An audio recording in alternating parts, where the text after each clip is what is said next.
ಕಾಶ್ಮೀರದಲ್ಲಿ 26 ಜನ ಅಮಾಯಕರ ಸಾವು. ಒಂದು ಕಡೆ ಸೇನಾ ಕಾರ್ಯಾಚರಣೆ ನಡೀತಾ ಇದೆ ಪ್ರತೀಕಾರಕ್ಕಾಗಿ, ಮತ್ತೊಂದು ಕಡೆ ಭಾರತ ಸರ್ಕಾರ ರಾಜತಾಂತ್ರಿಕತೆಯ ಸಮರವನ್ನು ಕೂಡ ಪಾಕಿಸ್ತಾನದ ವಿರುದ್ಧ ಸಾರಿದೆ. ಇದರ ನಡುವೆ ಈಗ ಪಹಲ್ಗಾಮ್ನಲ್ಲಿ ಈ ಅನಂತನಾಗ್ ಜಿಲ್ಲೆಯಲ್ಲಿ ಪರಿಸ್ಥಿತಿ ಹೇಗಿದೆ?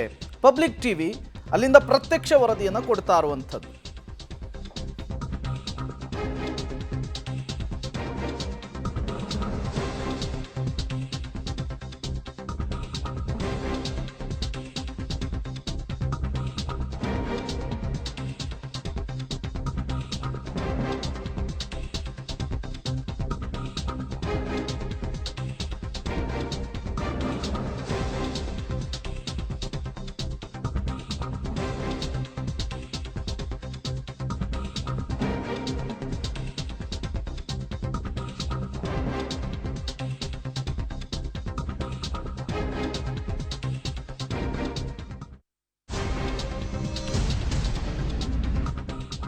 ಭಯೋತ್ಪಾದಕ ಪೀಡಿತ ಅನಂತನಾಗ್ ಜಿಲ್ಲೆಯಲ್ಲಿ ನಿಮ್ಮ ಪಬ್ಲಿಕ್ ಟಿವಿ.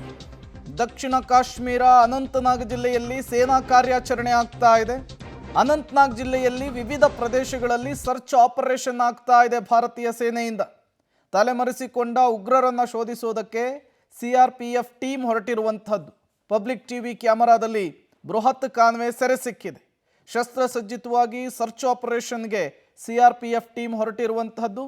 ಈಗಾಗಲೇ ಅನಂತನಾಗ್ ಜಿಲ್ಲೆಯಲ್ಲಿ 170ಕ್ಕೂ ಅಧಿಕ ಜನರನ್ನು ವಶಕ್ಕೆ ಪಡೆದು ವಿಚಾರಣೆಗೂ ಕೂಡ ಒಳಪಡಿಸಲಾಗಿದೆ.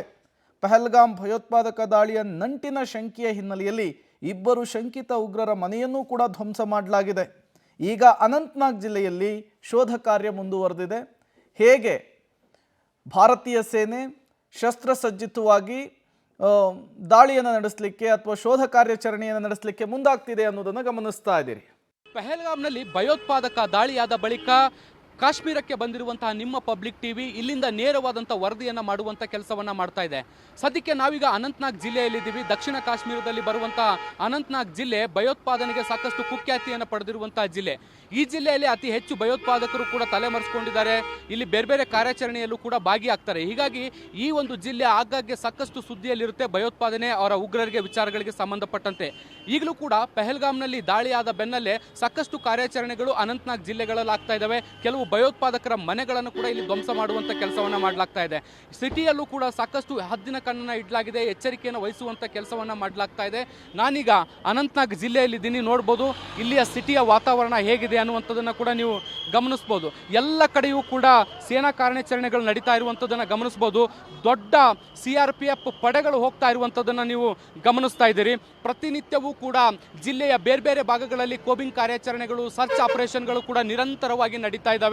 ಭಯೋತ್ಪಾದಕರು ಎಲ್ಲೆಲ್ಲಿ ಅಡಿಗೆ ಕುಳಿತಿದ್ದಾರೆ ಅವರ ಅಡುಗು ತಾಣಗಳನ್ನು ಹುಡುಕಿ ಭಗ್ರರನ್ನ ಹೊರಗೆ ತೆಗೆದು ಸೆರೆಬಡಿಯುವಂಥ ಕೆಲಸವನ್ನು ಕೂಡ ಈಗ CRPF ಮತ್ತು ಜಮ್ಮು ಕಾಶ್ಮೀರದ ವಿಶೇಷ ಪೊಲೀಸ್ ಪಡೆಗಳು ಮಾಡ್ತಾ ಇರುವಂಥದ್ದು ನೀವೀಗ ನೋಡ್ತಾ ಇದ್ದೀರಿ. ಕೋಬಿಂಗ್ ಕಾರ್ಯಾಚರಣೆಗೆ ತೆರಳುತ್ತಾ ಇರುವಂತಹ ಮಿಲಿಟರಿ ವಾಹನಗಳನ್ನು ಕೂಡ ನೀವು ನೋಡ್ತಾ ಇದ್ದೀರಿ. ಇವರು ಅನಂತನಾಗ್ ಜಿಲ್ಲೆಯ ಬೇರೆ ಬೇರೆ ದಟ್ಟ ಕಾಡುಗಳೇನಿರ್ತವೆ, ಗುಡ್ಡಗಾಡು ಪ್ರದೇಶಗಳೇನಿರ್ತವೆ, ಈ ಎಲ್ಲ ಪ್ರದೇಶಗಳಿಗೆ ತೆರಳಿ ಅಲ್ಲಿ ಕೋಬಿಂಗ್ ಕಾರ್ಯಾಚರಣೆಯನ್ನು ಮಾಡ್ತಾರೆ. ಅಲ್ಲಿರುವಂಥ ಉಗ್ರರನ್ನ ಹೆಕ್ಕಿ ತೆಗೆಯುವಂಥ ಕೆಲಸವನ್ನು ಕೂಡ ಮಾಡ್ತಾರೆ. ನಾವು ನಿನ್ನೆ ಮೊನ್ನೆ ಕೂಡ ಗಮನಿಸಿದ್ವಿ, ಅನಂತನಾಗ್ ಜಿಲ್ಲೆಯ ಬೇರೆ ಬೇರೆ ಭಾಗಗಳಲ್ಲಿ 170ಕ್ಕಿಂತ ಹೆಚ್ಚು ಜನರನ್ನ ವಶಕ್ಕೆ ಪಡೆಯುವಂಥ ಕೆಲಸವನ್ನು ಮಾಡಲಾಗಿತ್ತು. ಅವರನ್ನ ವಿಚಾರಣೆಗೆ ಒಳಪಡಿಸುವಂಥ ಕೆಲಸವನ್ನು ಕೂಡ ಮಾಡಲಾಗಿತ್ತು.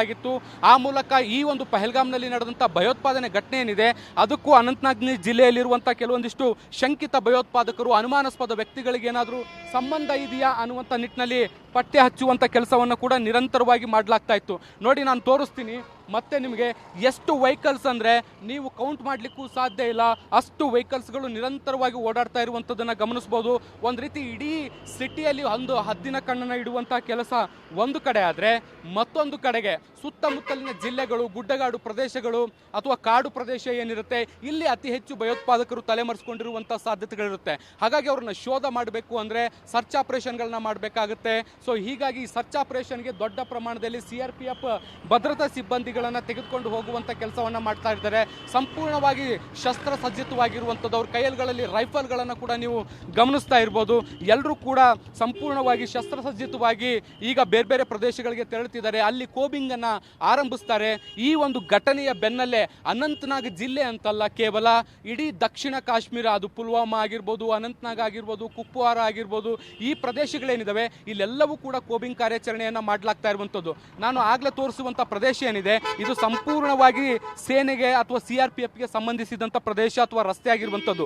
ಇಲ್ಲಿ ದೊಡ್ಡ ಪ್ರಮಾಣದಲ್ಲಿ ವೆಹಿಕಲ್ಗಳ ಮೂವ್ಮೆಂಟ್ ಕೂಡ ಇರುತ್ತೆ. ಎಲ್ಲ ಸಾಮಾನ್ಯ ಸ್ಥಿತಿಯಲ್ಲಿದ್ದರೂ ಕೂಡ ಸಿಟಿಯಲ್ಲಿ, ಗ್ರಾಮೀಣ ಭಾಗದಲ್ಲಿ ಬಹಳ ದೊಡ್ಡ ಪ್ರಮಾಣದ ಸರ್ಚ್ ಆಪರೇಷನ್ಗಳು ಕೂಡ ನಡೀತಾ ಇದ್ದಾವೆ. ಹೆಚ್ಚು ಒಳಗಡೆ ಹೋಗಿ ಶೂಟ್ ಮಾಡಲಿಕ್ಕೆ ಆಗಲ್ಲ, ಸೇನಾ ಪ್ರದೇಶ ಆಗಿರುವಂಥ ಹಿನ್ನೆಲೆಯಲ್ಲಿ ಸಾಕಷ್ಟು ರಿಸ್ಟ್ರಿಕ್ಷನ್ಸ್ಗಳು ಕೂಡ ಇದ್ದಾವೆ. ಸೊ ಹಾಗಾಗಿ ಸಾಧ್ಯವಾದಷ್ಟು ನಿಮಗೆ ದೃಶ್ಯಗಳನ್ನು ಕಟ್ಟಿಕೊಡುವಂಥ ಕೆಲಸವನ್ನು ನಾವು ಅನಂತನಾಗ್ ಜಿಲ್ಲೆಯಿಂದ ನಿಮ್ಮ ಪಬ್ಲಿಕ್ ಟಿವಿ ಈಗ ಸದ್ಯಕ್ಕೆ ಮಾಡ್ತಾ ಇದೆ.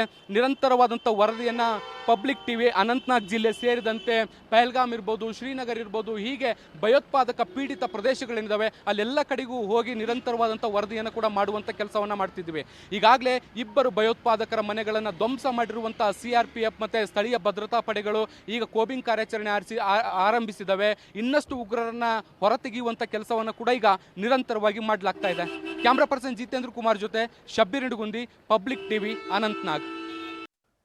ಇದೇ ಅನಂತನಾಗ್ ಜಿಲ್ಲೆಯಲ್ಲಿಯೇ ಪಹಲ್ಗಾಮ್ ನಗರ ಬರುವಂತಹದ್ದು. ಅಲ್ಲಿಯೇ ಭಯೋತ್ಪಾದಕರು ದಾಳಿ ಮಾಡಿ 26 ಜನರನ್ನು ಬಲಿ ಪಡೆದುಕೊಂಡಿದ್ದಾರೆ. ಈಗ ಭಾರತೀಯ ಸೇನೆ ಸ್ವಚ್ಛ ಕಾಶ್ಮೀರಕ್ಕೆ ಪಣವನ್ನು ತೊಟ್ಟಿದೆ. ಕಾಶ್ಮೀರದ ಮೂಲೆ ಮೂಲೆಯಲ್ಲೂ ಕೂಡ ಕೂಂಬಿಂಗ್ ಮಾಡ್ತಾ ಇದೆ. ಎಲ್ಲೆಲ್ಲಿ ಭಯೋತ್ಪಾದಕರ ಅಡಗುತಾಣಗಳಿದೆಯೋ ಅವುಗಳನ್ನು ಟಾರ್ಗೆಟ್ ಮಾಡಿ ಈಗ ಆಪರೇಷನನ್ನು ಶುರು ಮಾಡಿದೆ.